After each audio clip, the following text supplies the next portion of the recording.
Legislators give constructive criticism to the DOT on how to make travel safer, and more ICE raids lead to hundreds of arrests. We have all this and more coming up in today's Screening News Update. The effects of the much talked about opioid crisis can be clearly seen in a new report from the House Transportation and Infrastructure Committee.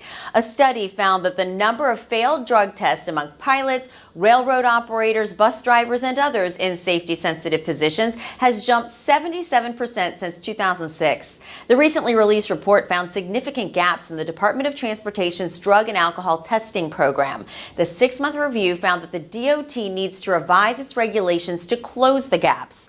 Some of those recommendations are to focus more on marijuana as it becomes more prevalent and to require more stringent drug testing of aircraft maintenance personnel. The committee also recommends that the DOT provide annually updated drug and alcohol positivity rates for each mode of transportation.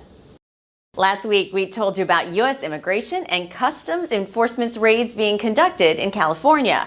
Well, the numbers are in, and we now know agents raided more than 120 businesses and arrested 212 illegal immigrants. Of those arrested, 88% were convicted criminals. Many of the others were already going through deportation proceedings. According to an ICE spokeswoman, the goal of this audit is twofold: punish employers for hiring illegal workers and discourage more illegal immigrants from crossing the border to look for work. California law now requires employers to notify their workers if they've been given a notice of inspection.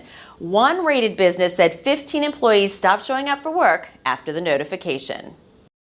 Boston-based Precision Testing Laboratories, Inc. will pay more than $1 million in fines after an investigation by the attorneys general from Massachusetts and Connecticut found the lab was bilking clients for unnecessary tests. According to an investigation by the two states, the company was pushing drug treatment centers and sober houses to use a urine drug test that was several times more expensive than what was necessary.